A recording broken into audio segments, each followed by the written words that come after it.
হরে কৃষ্ণ, রাধে রাধে বন্ধুরা, কেমন আছো? আশা করছি সকলেই খুব ভালো আছো। নয়নমণির সেবা চ্যানেলে তোমাদের সকলকে জানাই শুভেচ্ছা ও আন্তরিক ভালোবাসা।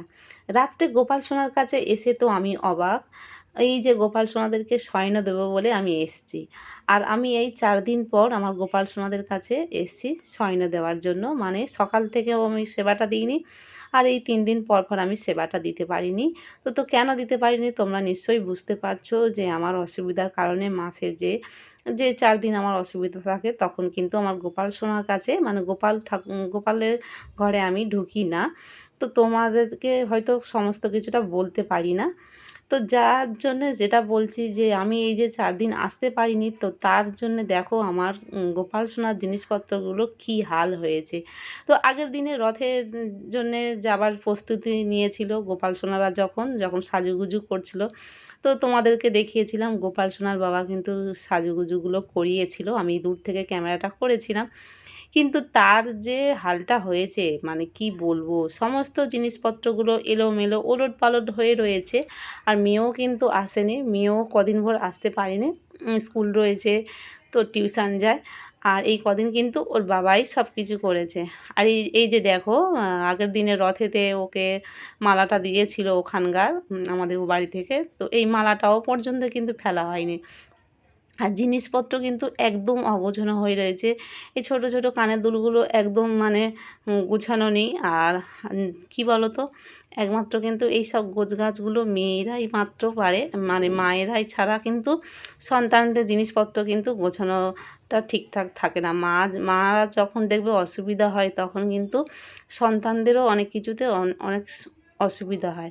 তো আমার গোপাল সোনার কাছে এসে তো আমার চক্ষু চড়ক গাছ, কারণ এত জিনিসপত্র ওলটপালট হয়ে রয়েছে। তো এখন তো বাজে প্রায় 8:30 পৌনে 9টার মতন বাজে। আর এগুলো গুছোতে কিন্তু সময় লাগছে। আর জামা কাপড় তো একদম প্রচুর এলোমেলো হয়ে রয়েছে, ছাড়ানো পোশাক রয়েছে, আবার ধোয়া পোশাক রয়েছে, সেগুলোও মানে গোছগাছ করানো হয়নি। আর এই কৌটোটা ঠিক মতন করে না গুছিয়ে রাখলে তো আবার এলোমেলো হয়ে গেলে সমস্ত কিছু এক জায়গায় হয়ে গেলে আবার যেই কি সেই। আর এই জামাগুলো ধোয়া আছে, তবে আগের দিনে বলছিল ওর বাবা যে এই জামাটা মনীষোনাকে পরাবে। তো আমি ওটাকে পরাতে দিইনি, আমি বললাম যে না থাক, এটা পরাতে হবে না, আর একটা ড্রেস রয়েছে সেটাই পরাও। সুতির পোশাক আমার মনীষোনাকে আমি বেশি পরাই। আর এই ড্রেসগুলো কিন্তু ধোয়া যাবে না, কারণ এইগুলো মানে এগুলো কাজ করা একবার যদি জলে পড়ে তাহলে কিন্তু খুবই অসুবিধা হবে। যেগুলো সুতির পোশাক সেইগুলোই ধোয়া যাবে, এমব্রয়ডারি কাজ করা ওগুলো ধুলে অনেকটাই অসুবিধা হবে। তো সমস্ত জামাকাপড়গুলো আমি গোছগাছ করে নিয়ে তারপরে অনেকগুলো দেখলাম মোটুকগুলো এলোমেলো হয়ে রয়েছে।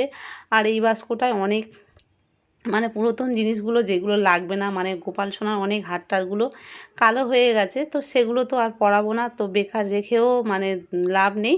মানে জায়গা অনেকটা গাঁট করে রেখে দেয়, দখল করে রেখে দেয়, তো বেকার যখন পরাবো না, তো সেই জন্য বাস্কগুলো খালিও করলাম। আর ওর বাবাও চলে এসছে এদিকে, গোপাল সোনাদেরও ঘুম পাবে, কারণ এগুলো গুছোতে গুছোতে আমার কিন্তু অনেক মানে দেরি হয়ে যাচ্ছিলো। কারণ যতটাই হোক না কেন জায়গাটা তো আমার খুবই ছোট, তো সেইগুলো গোছাতে কিন্তু ধীরে সুস্থে গোছাতে গেলে আমার অনেকটা সময় লাগে। তো সেই জন্যে ভাবলাম যে আজকের যখন রাত হয়ে গিয়েছে তো থাক, আর বেশি কিছু গোছাবো না, আবার যখন সকালবেলা আসবো তখন যতটা পারবো আবার গুছিয়ে নেব। কী বলো তো, একবার গোছানো জিনিস না একবার টানাটানি করলে একটা জিনিস টানতে গিয়ে আর একটা জিনিস কিন্তু মানে এলোমেলো হয়ে যায়, তখন দেখতে বাজে লাগে আর তখনই হয়ে যায় অসুবিধা। তো আমারও সেই রকম গুছোনো থাকে, তো একটা টানে আর একটা মানে অগুছোনো হয়ে যায়, সেটা তো আর ঠিকঠাক করে না ওরা। তো সেই জন্যে আমার একসঙ্গে যখন গুছোতে যাই তখন খুব বিরক্ত লেগে যায়। তো ওরা আসে, ওর বাবা আসে ঠিক কথা, কিন্তু গুছোতে পারে না। আর বেটা ছেলেরা বলো আর আমার মেয়েই বলো, ওরা তো তাড়াহুড়ো করে ওদের মতন সেরে চলে যায়, কিন্তু আমি তো সবসময় বাড়ি থাকি, তো এগুলো আমাকেই লক্ষ্য রাখতে হবে, আমার গোপাল সোনার জিনিসপত্র। আর এই জামা কাপড়গুলো কিন্তু মোটে ব্যবহার করেনি, ওই যে টানা হেঁচড়া করেছে, তার জন্য কিন্তু ওলটপালট হয়ে রয়েছে। তো একেবারে সেইগুলোই গোছগাছ করেই নিচ্ছি। আর অনেকটা রাতও হয়ে গেছে, তো বেশিক্ষণ আমার গোপাল সোনাদেরকে আমি জাগিয়েও রেখে দেবো না। আর যতটা পারছি করে রেখে দিচ্ছি, আর পরের দিন এসে আবার গোছগাছ করব। তো আমার গোপাল সোনাদেরকে রাত্রে আমি আর এখন কিছু করাইনি, মানে করে দিইনি। খাবার-টাবার ওর দুধ ছিল, দুধটা গরম করে সেটাকে প্রসাদে গোপাল সোনাকে দিয়েছি। আর গোপাল সোনার কাছে যে জায়গাটা আছে সেটাও একটু মানে চেঞ্জ করে দেবো, যে কাপড়টা বিছানো আছে। কারণ ওটা সাদা তো, এটা একটু নোংরা মতন হয়েছে। তো একেবারে তুলে রেখে দেবো, কালকে কাচাকুচি করে দেবো। এই জামাগুলো আমি এই ঝুড়িটার মধ্যে রেখে দিচ্ছি আপাতত। তো পরে আবার যা, যা আছে সেগুলো, যেগুলো ধোয়াধুয়ি করতে হবে, পরের দিনে সকালবেলা ওইগুলো ধোয়াধুয়ি করব।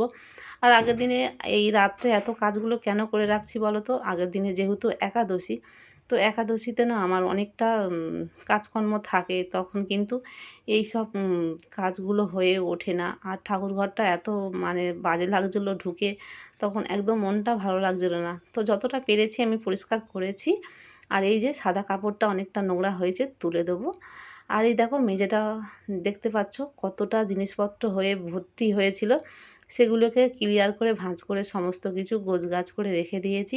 আর এই জায়গাটা আমার গোপাল সোনাকে বসিয়ে স্নান করাই, বা আমি একটু বসে ওদের সাজুগুজু করাই। তো এখানটায় আবর্জনা হয়ে থাকলে মানে জিনিসপত্র ভর্তি হয়ে থাকলে ভালো লাগে না।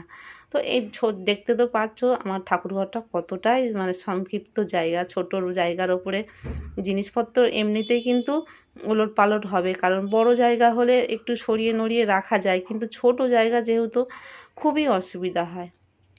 আর এদিকে আমার গোপাল সোনাদেরকে জামা টামাগুলো চেঞ্জ করে দিচ্ছি। কারণ চেঞ্জ করে দিচ্ছি বলতে গেলে খুলে দিচ্ছি। কারণ এটা পড়েছিল, এটা সারাদিন পরানো আছে। আর এতটা গরম ফেলেছে, নামে একটু একটু করে বৃষ্টি হচ্ছে ঝাঁকে ঝাঁকে, কিন্তু প্রচুর হারে গরম ফেলছে। আর ভীষণ ভ্যাপসা গরম, তাই গোপাল সোনাদেরকে একটু গাটাগুলো মুছিয়েও আমি দেবো। আর এখন আমি গোপাল সোনাদেরকে একটু সরিয়ে দিচ্ছি, দিয়ে বিছানাটাকে পরিষ্কার করে নেব। আর এই যে কাপড়টা পাতা থাকে, তো যার জন্যে কিন্তু সাদা কাপড় তো বেশি নোংরা হয়।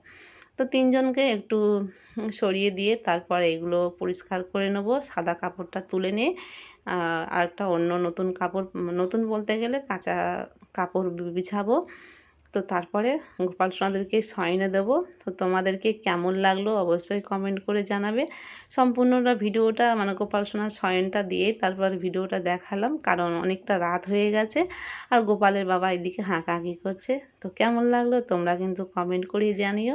আর হ্যাঁ, চ্যানেলটি এখনও পর্যন্ত যারা সাবস্ক্রাইব করে নাওনি, চ্যানেলটিকে এক্ষুনি গিয়ে সাবস্ক্রাইব করে নেবে, পাশে থাকা বেল আইকনটিকে ক্লিক করে নেবে। তো দেখা হচ্ছে আগামী একটা নতুন ভিডিও নিয়ে। এখন আপাতত আমার গোপাল সোনাদের এই ভিডিও এই পর্যন্ত তোমাদেরকে দেখালাম। তো কেমন লাগলো কমেন্ট করে জানিও। রাধে রাধে, হ্যারি।